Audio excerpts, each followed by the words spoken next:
Hello everyone, my name is Nitin Chauhan and welcome to this channel. Today we are going to talk about that how you can improve your technical skills. So this is the first class of computer MS Office. तो आज हम पहली class देने वाले हैं computer basic की. तो जिन लोगों को कंप्यूटर के बारे में जीरो नॉलेज है, जिनको कंप्यूटर के बारे में बिल्कुल भी नहीं पता, तो मैं आज आपको बिल्कुल स्क्रैच से स्टार्ट करके बताऊंगा कि कैसे आप कंप्यूटर को चलाना सीख सकते हैं और थ्योरी ऑफ कंप्यूटर क्या होती है.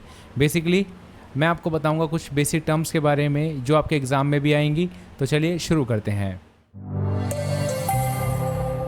We are not teaching only, we are changing lives. And if you share my video, you are helping changing lives too. अगर हम बात करें कंप्यूटर की, तो कंप्यूटर जो वर्ड है ये निकला है कंप्यूट से. कंप्यूट का मतलब होता है कैलकुलेशन करना. ठीक है. जैसे रीड का मतलब होता है पढ़ना, रीडर मतलब पढ़ने वाला, स्पीक का मतलब होता है बोलना और स्पीकर मतलब बोलने वाला, राइट का मतलब लिखना, राइटर मतलब लिखने वाला. ठीक वैसे ही कंप्यूट का मतलब होता है कैलकुलेशन करना और कैलकुलेशन करने वाला कहलाता है कंप्यूटर. तो हम कह सकते हैं कि computer is an calculating device. It is an calculating device. It is A calculating device. Computer क्या है? एक कैलकुलेटिंग डिवाइस है. तो अगर हम इसके बात करें डेफिनेशन की, तो हम कह सकते हैं it is A common operating machine particular use for technical educational research. मतलब एक सामान्य चलाने की मशीन है जिसका विशेष तौर पे प्रयोग किया जाता है टेक्निकल एजुकेशनल रिसर्च के लिए. टेक्निकल एजुकेशनल रिसर्च के लिए मतलब आपको पढ़ना है तो आप किताबें मत पढ़ो, आप इंटरनेट पे सर्च करो. आपको लिखना है तो आप कॉपी में मत लिखो, आप नोटपैड पे, वर्डपैड पे, विनवर्ड पे टाइप करो. आपको याद करना है तो आप याद मत करो, फाइल्स को, डेटा को सेव करो. तो इसका मतलब क्या है? सामान्य चलाने की मशीन है. कॉमन ऑपरेटिंग मशीन का मतलब सामान्य चलाने की मशीन है जिसका विशेष तौर पर प्रयोग किया जाता है टेक्निकल एजुकेशन रिसर्च के लिए. मतलब कि टेक्निकली आप कैसे एजुकेशन रिसर्च कर सकते हो उसके लिए ये यूज़ में लाया जाता है. तो आप मुझे एक बात बताइए, क्या आज के समय में सिर्फ कंप्यूटर टेक्नोलॉजी और एजुकेशन रिसर्च के लिए यूज़ होता है? राइट. आज के समय में कंप्यूटर कहाँ का यूज़ होता है, आप इस चीज़ को समझिए. आज के समय में यूजेस ऑफ कंप्यूटर, कंप्यूटर कहाँ कहाँ यूज़ होता है? आप देखते हैं हॉस्पिटल में कंप्यूटर यूज़ होता है. ठीक है. हॉस्पिटल में आप देख सकते हैं जितने भी हॉस्पिटल की सेवाएं होती है कंप्यूटर से चलती हैं. आप ऑपरेशंस देख सकते हो, आज के समय में जो मॉडर्न ऑपरेशंस टेक्निक्स आ रही हैं वो भी सब कंप्यूटर से ही होती हैं. तो आज के समय में हॉस्पिटल में कंप्यूटर यूज़ होता है. ट्रेड में भी कंप्यूटर का यूज़ होता है. जितने भी प्रकार के ट्रेड हैं, आजकल ऑनलाइन ट्रेडिंग चल रही है. ऑनलाइन ट्रेडिंग, बहुत सारे लोग बहुत सारा पैसा कमा रहे ट्रेडिंग से. तो ट्रेडिंग भी क्या है? कंप्यूटर पे ही हो पा रही है. राइट. आप क्लास जो देख रहे हैं ये भी आप कंप्यूटर पे ही देख रहे हैं. तीसरा, दुनिया का सबसे अमीर इंसान वो भी कंप्यूटर की वजह से ही बना है, क्योंकि कंप्यूटर ने बहुत ज़्यादा अपॉर्चुनिटी दी है लोगों को. राइट. तो अगर हम बात करें एलोन मस्क की, एलोन मस्क दुनिया का सबसे अमीर इंसान, ये भी कंप्यूटर की वजह से है, साइंस एंड टेक्नोलॉजी की वजह से है.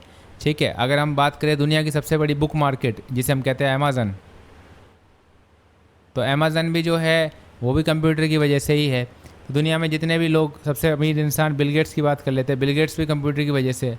तो कंप्यूटर आज एक ऐसा क्षेत्र है जिसके बारे में अगर आप नहीं जानते तो आपको इस सदी में पैदा होने पे पछतावा होगा, क्योंकि आप उस चीज़ से वंचित हैं जो इस सदी की सबसे ज़्यादा समझ सकते हो मॉडर्न और स्मार्ट टेक्नोलॉजी है. राइट. और कहाँ यूज़ होता है कंप्यूटर में? ट्रैफिक में.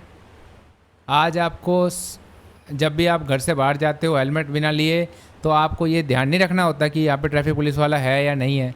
सीसीटीवी कैमरा लगे होते हैं, स्पीडोमीटर वाले कैमरे लगे होते हैं, सीधा आपकी फ़ोटो खींच लेते हैं और आपके मोबाइल पे चलान आपके पास आ जाता है.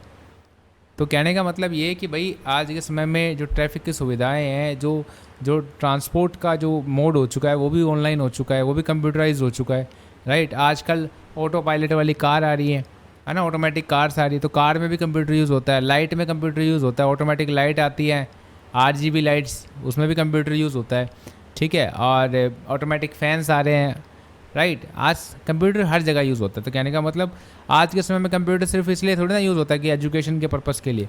आज के समय में कंप्यूटर का यूज़ करने का तरीका कारण बहुत सारे हैं, राइट। ऐसा कोई जगह ही नहीं जहाँ कंप्यूटर यूज़ नहीं होता। अब इसीलिए इसी डेफिनेशन की वजह से इसकी फुल फॉर्म भी बन जाती है। C से कॉमन, O से ऑपरेटिंग, M से मशीन, P से पर्टिकुलर, U से यूज फॉर, T से टेक्निकल, E से एजुकेशनल, R से रिसर्च। मतलब common operating machine, particular use for technical educational research, ये इसकी फुल फॉर्म होती है। क्या होगी ये? Full form of computer, full form of computer. तो चलिए आज के समय में डेफिनेशन क्या है ये जानते हैं हम। Definition of computer. तो आज के समय की डेफिनेशन कुछ अलग है। आज के समय की डेफिनेशन क्या कहती है? कहती है ये definition, computer is an electronic device which receives input, store data, manipulate data, then provide output in a useful format.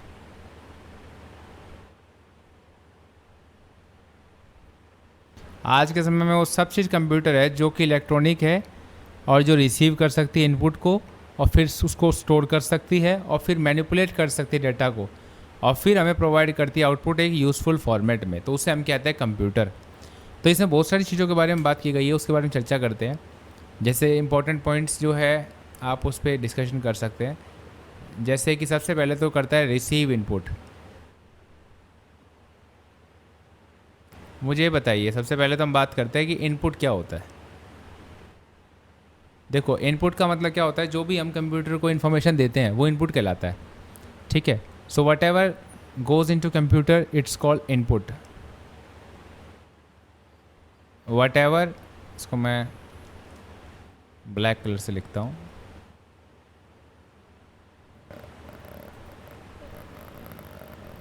What ever goes into computer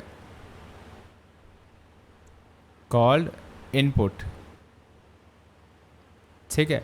अगर हम बात करें आउटपुट की, तो आउटपुट क्या है? आउटपुट क्या है ये जानते हैं। सो जो कुछ भी कंप्यूटर से बाहर आता है, what ever comes out from the computer, from the computer called output. जो भी कुछ भी कंप्यूटर से बाहर आता है वो क्या कहलाएगा? आउटपुट कहलाएगा, राइट। अब हम बात करते हैं इनपुट रिसीव करता है तो किससे करता है रिसीव, राइट। इनपुट रिसीव करता है तो किससे करता है रिसीव? देखो, आपको पता है किसी भी चीज़ को, कोई भी चीज़ करने के लिए उसका डिवाइस चाहिए। क्या चाहिए? डिवाइस चाहिए। इनपुट रिसीव करने के लिए हमें चाहिए इनपुट डिवाइस। क्या चाहिए? Input device. इनपुट डिवाइस क्या होते हैं? इनपुट डिवाइस वो डिवाइस होते हैं जो आपकी मदद करते हैं इनपुट प्रोवाइड करने में कंप्यूटर को। जैसे कि मैं बात करूँ कीबोर्ड। कीबोर्ड एक इनपुट डिवाइस है। आप इसके बारे में कैसे लिख सकते हो? It is a input device. It is a input device. दूसरा माउस। माउस भी एक इनपुट डिवाइस है। तीसरा जॉयस्टिक, जॉयस्टिक भी क्या है, एक इनपुट डिवाइस है। चौथा इसमें स्कैनर, स्कैनर भी एक इनपुट डिवाइस है। और touch pen, touch pen is a input device. और क्या हो सकती है, टच स्क्रीन, टच स्क्रीन भी क्या है, एक इनपुट डिवाइस है। उसके बाद माइक, राइट, माइक भी क्या है, एक इनपुट डिवाइस है। So it records input in audio form, in audio form, जिसे हम कहते हैं वेव्स में, ठीक है। और टच स्क्रीन जो है इनपुट देता है टच स्क्रीन के थ्रू। It is a input device which is successful by touching anything, right, on the screen, whatever we touch it accessible, right, it starts to perform. So इस तरीके से आप लिख सकते हो।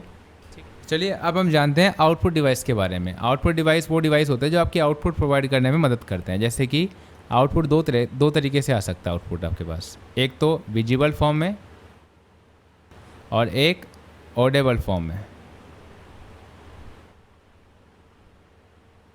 विजिबल फॉर्म का एग्जांपल है यहाँ पे आपका मॉनिटर। मॉनिटर और डिस्प्ले में क्या फ़र्क होता है? अगर मैं आपसे बोलूँ कि डिस्प्ले और मॉनिटर, देखो डिस्प्ले को हम टीवी भी कहते हैं, ठीक है, एलईडी भी कहते हैं, है ना, एलसीडी भी कहते हैं। तो ये तो हो गया इसका टेक्निकल टर्म। ये मॉनिटर का यूज़ बेसिकली क्या होता है, मॉनिटर करने के लिए। मॉनिटर का मतलब होता है जांच पड़ताल करने के लिए। तो बेसिकली कंप्यूटर में मॉनिटर लगाने का सबसे बड़ा कारण यही था कि उनको मॉनिटर करना था कि मैं जो काम कर रहा हूँ, जो मैं कमांड दे रहा हूँ, वो कैसे हो रही है, कैसे परफॉर्म करनी है, उसको मॉनिटर करना, उसकी जांच पड़ताल करना, देखभाल करना, राइट। तो इसीलिए इसको मॉनिटर बोलते हैं, डिस्प्ले नहीं बोलते, क्योंकि इसमें लाइव एक्टिविटी दिख रही होती है जो भी हम परफॉर्म कर रहे होते हैं, ठीक है। मॉनिटर है। और कौन है? और आउटपुट डिवाइस का एग्जांपल एक है प्रिंटर, और ऑडिबल का स्पीकर है ओनली, ठीक है। तो ये आपको समझ में आ गया। तीसरी चीज़ जो समझने की है वो ये है रिसीव इनपुट। देखो इसमें क्या लिखा है, computer is an electronic device which receives input, store data. Store data, store कैसे करेंगे डाटा? स्टोर करेंगे स्टोरेज डिवाइस में, स्टोरेज डिवाइस में। उससे पहले एक चीज़ आपको समझनी होगी, measurement of data. Measurement of data, data को मेज़र कैसे करें? सबसे यूनिट, छोटी यूनिट जो होती है ना, सबसे छोटी यूनिट जो होती है वो होती है बिट, ठीक है। और 8 बिट को मिलाया तो बन गया 1 बाइट, 1 बाइट। और 1024 बाइट्स को मिलाया तो बन गया 1 किलो बाइट, 1 किलो बाइट। और 1024 किलो बाइट को मिलाया तो बन गया 1 मेगाबाइट, राइट। और 1024 मेगाबाइट को मिलाया तो बन गया 1 गीगाबाइट। और 1024 गीगाबाइट को मिलाया तो बन गया 1 टेराबाइट। और 1024 टेराबाइट को मिलाया तो बन गया 1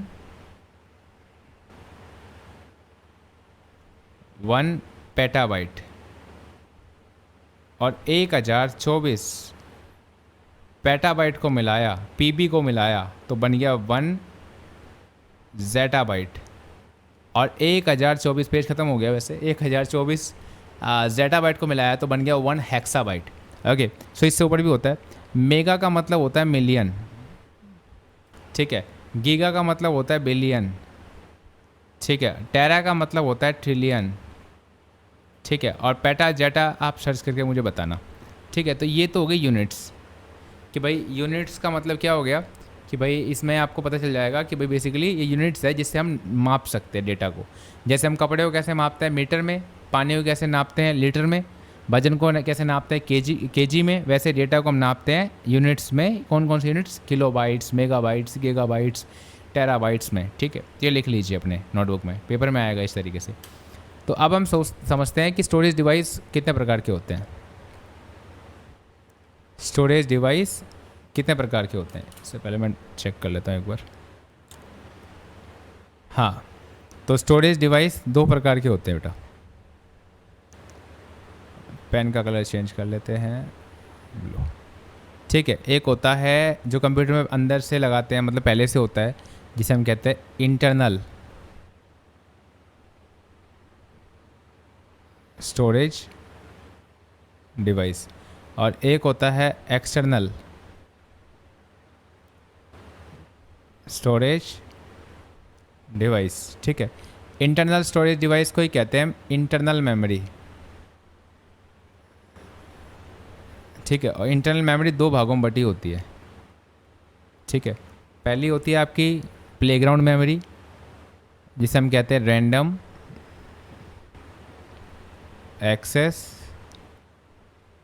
मेमोरी, और एक होती है आपकी रीड ओनली मेमोरी, ठीक है।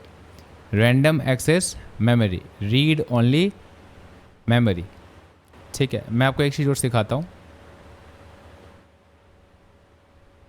इसमें इसके बारे में बताऊंगा डिटेल में आज आपको, ठीक है। रैम क्या करती है, रैम का काम क्या है, रैम बोलते हैं इसे, और इसे बोलते हैं रोम। रोम का मतलब होता है इसमें data storage device, data storage, और इसमें होता है रैम का मतलब होता है data perform device, data perform device. जितनी ज़्यादा फास्ट रैम होगी उतना ज़्यादा आप अच्छे से डेटा एक्सेस कर पाएंगे, मतलब जितनी ज़्यादा रैम उतना ज़्यादा फास्ट कंप्यूटर चलता है, राइट। ये एक्सेप्शंस होती है हमारे पास, मतलब एजम्पशंस हम दिमाग में रखते हैं।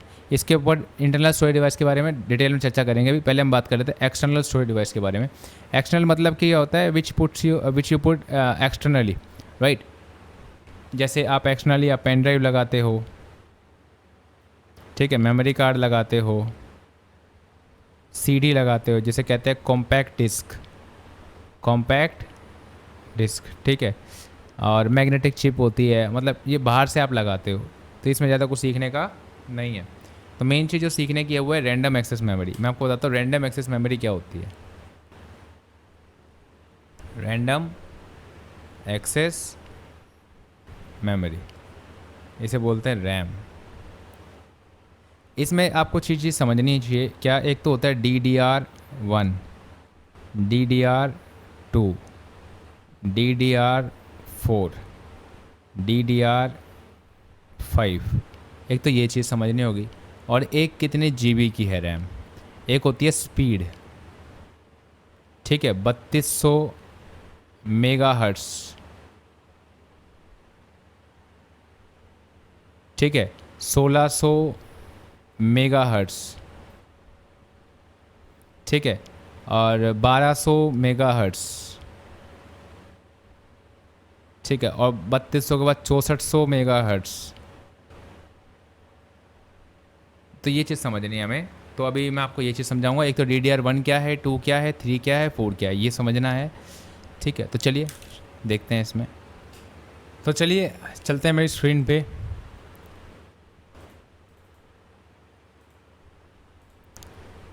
तो अभी आप देख पा रहे हैं मैंने स्क्रीन ओपन करी है आपके सामने, और मैं इसको थोड़ा सा सेटअप कर देता हूँ। हाँ, तो अभी आप देख पा रहे हैं, मैं सबसे पहले तो गूगल करूँगा, और जैसे मैं आपको एक चीज़ दिखाता हूँ, जैसे मैंने गूगल किया, ठीक है, मैंने यहाँ लिखा DDR1 रैम कितने GB की, 4 GB की, ठीक है। तो ये DDR1 रैम है, देखो इसमें आपको एक चीज़ दिखाता हूँ, ये होती है DDR1, ये देख रहे हो, DDR1 2 3 किससे है, ये इसकी जो शेप, ये कट दिख रहा है ना आपको, ये देखो यहाँ पे जो कट दिख रहा है, ये कट जो है ना इसके अंदर डिफरेंस लेके आता है। यानी कि चिप जो होती है ना, ये ग्रीन कलर की चिप जो है, ये प्लेट है, ये प्लेट की वजह से DDR1 DDR2 DDR3 हो जाती है। जैसे मैं समझाता हूँ, जैसे DDR1 है, ठीक है, और अब मैं लगाया था इसमें DDR2 4 GB रैम। तो ये DDR2 है, ये देखो अमेज़न पे दिखा रहा है ये DDR2 है, ठीक है, DDR2 है। कहाँ लिखा है इसमें, एक मिनट देखने दो मुझे, कंफर्म करने दो। यहाँ लिखा है ओके देखो इसमें क्या लिखा है, 4 GB DDR2 रैम है, ठीक है। ये बीच में नहीं है, ये थोड़ी सी स्लाइटली मतलब थोड़ी सी लेफ़्ट साइड कट है इसका, ये बीच में नहीं है, बिल्कुल बराबर कट है बीच में। तो वो क्या थी, DDR1 थी। अभी थोड़ा सा इधर कट हो गया तो क्या होगा, DDR2 हो गई।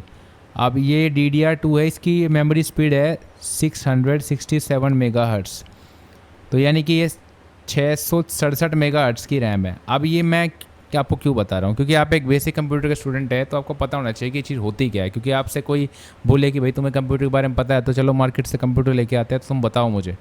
तो ऐसा केस में अगर तुम्हारी मतलब कि एक रिस्पेक्ट बने अच्छी सी, तो इसलिए तुम्हें पता होना चाहिए। बाकी तुम्हारे पास भी कंप्यूटर होगा तो तुम्हें पता होना चाहिए कि कंप्यूटर की चीज़ें कैसे वर्क करती हैं। तो ये जो चीज़ें, ये जो है ना DDR1, DDR2, DDR3, DDR4, DDR5, ये इसलिए है ताकि मतलब कि मदरबोर्ड होता है उस मदरबोर्ड के अंदर कौन सी रैम मतलब सपोर्ट करेगी उसको दिखाता है। अगर मान लीजिए DDR1 का बोर्ड है तो DDR1 का स्लॉट उसमें दिखाएगा।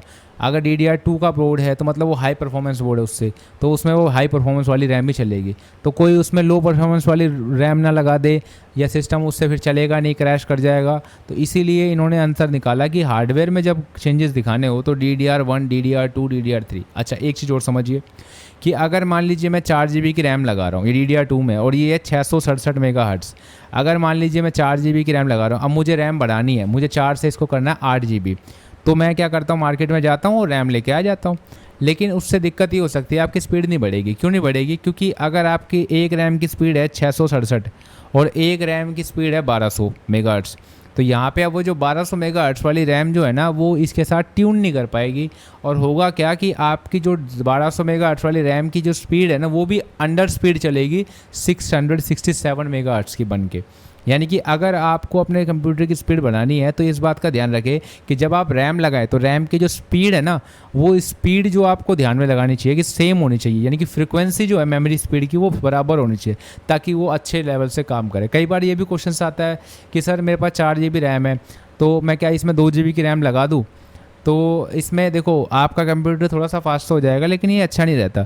अगर हम 4 GB लगा रहे हैं और उसके बाद फिर मतलब कि 2 GB के लगा रहे हैं तो ये मतलब ये समझो कि एक 4 GB का दरवाज़ा है डेटा डालने के लिए, एक 2 GB का दरवाज़ा है। तो 4 GB की से फटाफट जाएगा डेटा, और ये पतली से रास्ता है जो उसमें से वो लेट आएगा। जैसे ये होगा कि खुले दरवाजे से लोग सारे जल्दी से निकल गए और छोटे दरवाजे से थोड़े लोग फंसे रह गए। तो कहने का मतलब क्या है, फ्रीक्वेंसी बराबर होने के बावजूद भी क्या है वो ज़्यादा जल्दी पहुँच जाएगा डेटा। क्यों, क्योंकि उसमें 4 GB है और इसमें 2 GB है। तो यानी कि 2 GB यानी कि छोटा दरवाज़ा, और यहाँ पे 4 GB मतलब बड़ा दरवाज़ा। तो बड़े दरवाजे से बच्चे जल्दी से बाहर चले जाएंगे और छोटे दरवाजे से बच्चे स्पीड भले ही तेज़ हो लेकिन वो छोटा है इसलिए उसमें कम जाएंगे। तो क्या होगा, इसके साथ मिसबैलेंस हो जाएगा। तो कभी भी अगर आप कंप्यूटर में रैम बढ़वानी हो तो आपको इस बात का ध्यान रखना है कि 4 GB के साथ 4 GB लगाओ, अदरवाइज 2 GB लगा रहे हो तो फिर 2 GB की 2 लगा लो, फिर ऐसा हो 4 GB हो सकती है। बट फिर भी मैं कहूँगा कि आपको 4 GB के साथ अगर बढ़ाना है या रैम तो फिर 8 GB पे जाओ। अच्छा अब दूसरी चीज़ समझने वाली बात क्या है मैं आपको समझाता हूँ। देखो जैसे ये तो होगा DDR1, अब DDR2 और DDR3 देखते हैं। DDR3 रैम 8 GB, ठीक है, मैंने 8 GB की लगाई रैम। अभी देखो DDR3 है। अच्छा एक होती है डेस्कटॉप रैम, एक होती है लैपटॉप रैम, दो तरह की रैम होती है। ये देखो DDR3 है। DDR3 में आप देखोगे कि इसमें क्या अंतर है, भाई दिख जा कहीं तो, एक मिनट बैक करना पड़ेगा मुझे। DDR3, ये देखो DDR3 की इमेज है, इसमें मैं जिस पे क्लिक करता हूँ ये देखो, आपको शायद दिख रहा होगा, एक मिनट,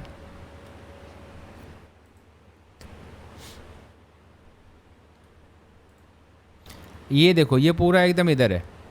मतलब ये वो थोड़ा सा स्लाइड से इधर था, थोड़ा सा इधर था, अब ये पूरी की पूरी इधर है। मतलब DDR3 है ये, ठीक है, DDR3 का स्लॉट है, इधर छोटा सा है, इधर पता चल जाए ताकि बोर्ड में फिक्स ही ना हो, इसलिए इसको अलग अलग किया जाता है। अब DDR5 में देखो क्या शेप बना दी है, DDR5, और मैं देखो 3200 मेगाहर्ट्ज़ की तो मैं खुद यूज़ कर रहा हूँ अभी। अगर मैं इसमें दिखाऊँ 6400 मेगाहर्ट्ज़,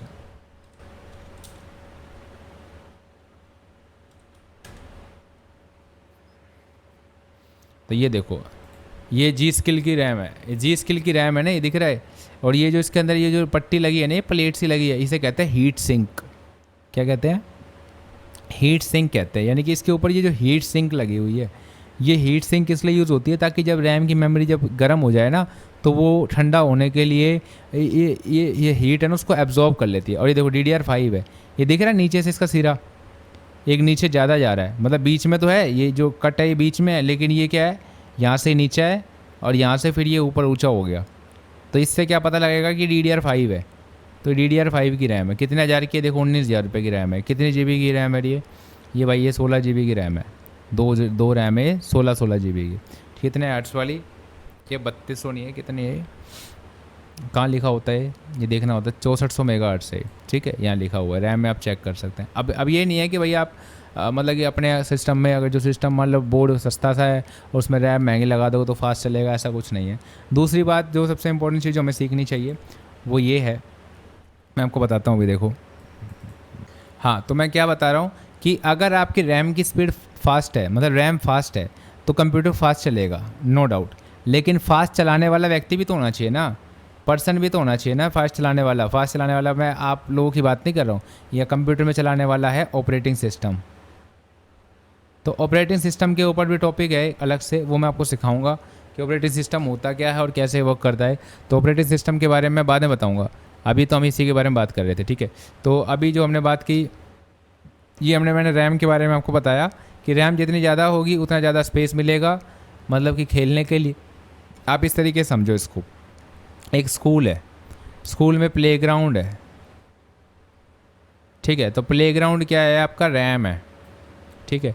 और उसमें जो क्लासरूम है ना, जो क्लासरूम जो है उसे हम कहेंगे रोम, यानी कि बच्चे जहाँ पे परमानेंट बैठते हैं। और जो स्टूडेंट्स हैं ना उन्हें कहेंगे एप्लीकेशन सॉफ्टवेयर,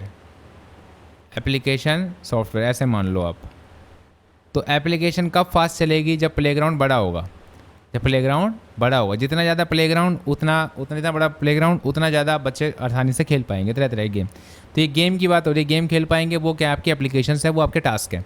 तो ज़्यादा टास्क करना है तो आपको इस बात पर ध्यान रखना होगा, प्लेग्राउंड ज़्यादा बड़ा होना चाहिए। दूसरी बात कि अगर आपके स्टूडेंट्स हैं उनको ध्यान में रखने के लिए कोई व्यक्ति तो बैठाना पड़ेगा ना, जो उसको कंट्रोल करे, जो उनको मॉनिटर करे। तो वो जो बंदा जो संभालेगा क्लासरूम को, शोर शराबे को होने से रोकेगा, डिसिप्लिन मेंटेन कराएगा, चीज़ों को सिस्टमेटिकली कराएगा, तो वो कौन है? मॉनिटर है, क्लास मॉनिटर है। वो कौन है? क्लास मॉनिटर है, ठीक है। तो क्लास मॉनिटर कौन हो गया? क्लास मॉनिटर हो गया operating system, OS, operating system, ठीक है। तो मैंने आपको एक चीज़ तो ये बताई कि स्कूल जो प्लेग्राउंड है वो है आपकी रैम, और जो क्लासरूम है वो है आपका क्या नाम है, रोम, जिसे हम कहते हैं इंटरनल मेमोरी।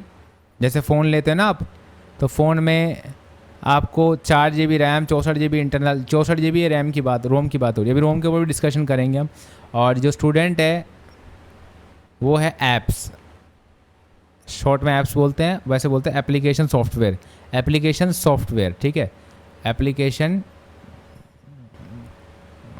सॉफ्टवेयर, ठीक है। तो और जो मॉनिटर है वो है आपका ऑपरेटिंग सिस्टम। अब एक बात आओ, एक क्लास 10th है, अब उसमें क्लास 7th के बच्चे को मॉनिटर बना दिया जाए तो क्या वो 10th क्लास को संभाल पाएगा? सीधी सी बात है, नहीं संभाल पाएगा। ठीक ऐसे ही अगर आप रैम बढ़ा देते हो, ठीक है, आप मतलब रैम ज़्यादा लगाए तो इसका मतलब ये नहीं कंप्यूटर आपका फास्ट चलेगा। ऑपरेटिंग सिस्टम भी मैटर करता है। अब मैं आपको बताता हूँ ऑपरेटिंग सिस्टम हल्का सा होता क्या है, उसके बारे में बात कर लेते हैं। आप ये देख पा रहे हो, ऑपरेटिंग सिस्टम ये यूज़र है, ये हम है, और ये एप्लीकेशन है जो हम चलाते हैं, और ये हार्डवेयर है। तो हार्डवेयर का जो कहते हैं ना, क्या नाम है, जो बिचौलिया है, वो ऑपरेटिंग सिस्टम है। ऑपरेटिंग सिस्टम ही हार्डवेयर को कमांड देता है, और हार्डवेयर से कमांड देता है एप्लीकेशन को, और एप्लीकेशन से कमांड लेता है, और फिर हार्डवेयर को कमांड देता है। मतलब कि हार्डवेयर और एप्लीकेशन का जो कनेक्शन करवाता है वो करवाता है ऑपरेटिंग सिस्टम। आप समझ गए होंगे मेरी बात को। ऑपरेटिंग सिस्टम का टॉपिक आएगा तो उसके ऊपर डिस्कशन करेंगे अच्छे से। तो अभी हम बात कर लेते हैं सबसे इम्पोर्टेंट टॉपिक जो मैं आपको बताने वाला हूँ, हम रोम के बारे में बात कर लेते हैं। देखो, रोम जो है, रोम का मतलब है रीड ओनली मेमोरी, ठीक है। ये दो तरह की होती है, एक होती है आपकी HDD और एक होती है आपकी SSD। SSD में भी दो तरह की होती है, M.MV, NV, ठीक है, और एक होती है आपकी SATA, ठीक है। और HDD का मतलब होता है हार्ड डिस्क ड्राइव, ठीक है, और SSD का मतलब होता है सॉलिड स्टेट ड्राइव। मैं आपको बताता हूँ HDD और SSD में फास्ट कौन है, सो मैं कहूँगा ये फास्ट है। कितने टाइम? 10 टाइम्स, 10 गुना फास्ट है। एक कंप्यूटर जिसमें HDD लगा है और एक कंप्यूटर जिसमें SSD लगा है, तो SSD बहुत ज़्यादा फास्ट है, 10 टाइम फास्ट है। आपका बेसिक कॉन्फ़िगरेशन वाला कंप्यूटर ही अगर SSD से बना दिया जाए तो वो एक तरह से 10 गुना ज़्यादा तेज चलेगा। क्यों चलेगा? क्योंकि SSD करता क्या है, देखो SSD से डेटा जाता है रैम में, रैम क्योंकि उससे ज़्यादा फास्ट मेमोरी होती है। तो अगर डेटा जल्दी जाएगा तो जल्दी चलेगा, मतलब ये डेटा जाने के समय में ही वो गोल गोल घूमता है ना, प्रोसेसिंग वाला साइन गोल गोल घूमता है, जितना टाइम लगता है उसे कहते हैं प्रोसेसिंग। तो ये प्रोसेसिंग के टाइम को ख़त्म कर देता है क्या, SSD फास्ट चलता है। क्यों? क्योंकि ये क्या डिफरेंस है इसमें मैं आपको बताता हूँ। देखो अब देखो मैंने लिखा SSD एंड SSD, देखो क्या अंतर है इसमें मैं आपको बताता हूँ। इमेज इस पे गया मैं, ये दिख रहा है, ये जो है HDD है, इसके अंदर एक कैसेट होती है, प्लेट होती है लोहे की। ये मतलब कि एक ऐसी प्लेट है जो कि मेटल की होती है और इस मेटल की प्लेट पे ये सिस्टम लगा होता है। जैसे DVD आती थी ना पहले, वो प्लास्टिक की होती थी, ये लोहे की होती है, तो ये ज़्यादा लंबी चलती है, सीधी सी बात है। तो ये पहले घूमेगी और घूमने के बाद फिर ये प्ले होगी तो चलेगी, तो विंडो स्टार्ट होने में टाइम लगता है। और ये SSD सैनडिस्क की SSD है ना। ये SSD में क्या होता है, मेमोरी होती है। क्या होती है? मेमोरी होती है, जिसकी वजह से इसमें जो स्पीड होती है वो ज़्यादा होती है, कोई मूविंग पार्ट नहीं है। देख रहे हो, ये SSD, ये HDD है, ये SSD है। ये देखो ये M.MV है। M.MV में और इस वाली SSD में क्या फ़र्क है, ये वाली SSD जो है ना SATA केबल वाली है। SATA केबल में मतलब क्या होता है, ये बोर्ड पे कनेक्ट होगी केबल लगा के। तो जब कोई चीज़ केबल लगा के कनेक्ट होगी तो सीधी सी बात है उसकी लिमिटेशंस होगी, वो ज़्यादा फास्ट नहीं होगी। और एक चीज़ जो सीधा डायरेक्ट ही मतलब बोर्ड में लग जाए यहाँ से M.MV, तो ये M.2 है और भी ज़्यादा फास्ट है। तो ये जो दिख रहा है ना मेमोरी है, ये सारे मेमोरी कार्ड को जोड़ के स्टोरेज डिवाइस बनाई गई है। तो अगर मान लीजिए ये डॉट लगा के ये सीधा बोर्ड में लगा देंगे तो फास्ट काम करेगी, क्योंकि सीधा डेटा कैसे जा रहा है, सीधा बोर्ड में जा रहा है, बिना केबल के डेटा कैसे जा रहा है, बोर्ड के थ्रू, बोर्ड में, ठीक है, तो फास्ट जाएगा। और एक यहीं अगर मान लीजिए SATA लगा के हम यूज़ करेंगे तो वो कैसे चलेगी, देखो जैसे मैंने कहा इसमें, ये देखो ये वाली जो है SSD है, ठीक है, इसमें थोड़ा सा और आगे ले जाते हैं, ठीक है। तो दो तरह की होती है, एक होती है M.MV और एक होती है SATA वाली। ये वाली SATA वाली है, देखो ये SATA वाली है। अगर मैं इसमें टाइप करूँ SATA SSD, तो ये SATA SSD है सारी। देखो कितना प्राइस होता है इसका, 1700 रुपये, 512 GB, बड़ी सस्ती हो रखी है। मेरे टाइम पे मैंने मतलब आज से 1.5-2 साल पहले जब ये नई आई थी तो मैंने 1700 रुपये की 128 GB ली थी। सोचो 512 GB मिल रही है आपको, ठीक है। और अगर हम बात करें 128 GB जो कि 750 रुपये की हो चुकी है, तो आप ये भी देख सकते हैं कि भाई कि जो चीज़ पहले कितने प्राइस की थी वो अब कितनी सस्ती हो चुकी है ना। क्योंकि टेक्नोलॉजी जैसे पुरानी हो जाती है वो सस्ती हो जाती है, क्योंकि उससे नई चीज़ आ जाती है। तो M.MV और ये सब चीज़ आपको समझ में आ गई होगी, आई होप कि M.MV क्या होती है। M.2 देखो, ये M.2 होती है, देखो ठीक है, अब देख रहे हो M.MV ये लैपटॉप वाली है और ये है डेस्कटॉप वाली, ठीक है। तो ये 850 की है, कितने GB, 128 GB M.MV। WD की है ग्रीन वाली, इसमें भी कलर होते हैं, ग्रीन होते हैं, ब्लू होती है, और तो इसमें अंतर होता है। ग्रीन किस लिए ज़्यादा यूज़ होती है मैं बताऊंगा आपको कोई बाद में, बाकी अभी तो कुछ नहीं है। ब्लू देखो, ये ब्लू ज़्यादा सॉलिड स्टेट ड्राइव होती है, ये प्रोग्रामिंग वगैरह के लिए यूज़ होती है, और ग्राफिक कार्ड और क्या कहते हैं फोटोग्राफी और इनके लिए सबसे ज़्यादा बेस्ट मानी जाती है ब्लू वाली। और ग्रीन वाली जो होती है वो क्या नाम है, सभी के लिए नॉर्मल होती है, इसमें ज़्यादा परफॉर्मेंस बराबर रहती है। पर ब्लू वाली जो है ज़्यादातर कैमरा वाले और जो जिनको डिटेलिंग पे काम करना होता है ना वो यूज़ करते हैं, ठीक है। तो ये आपको समझ में आ गया। चलिए चलते हैं हमारी स्क्रीन पे।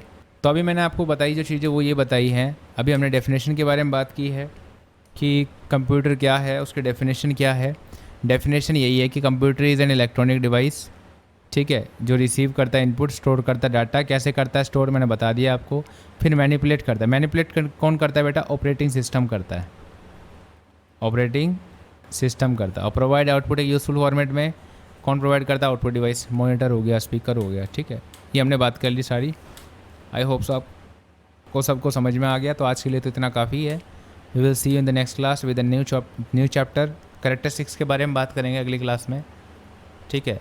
विशेषताएं जिसे हम कहते हैं, छोटा सा टॉपिक है। फिर हम बात करेंगे जनरेशन ऑफ कंप्यूटर, ये डिस्क्रिप्टिव और सब ऑब्जेक्टिव दोनों में पूछा जाएगा, ठीक है। तो आज के लिए इतना ही। You will see you in the next class. Till then bye bye, good day, जय हिंद, वंदे मातरम, जय भारत, भारत माता की जय।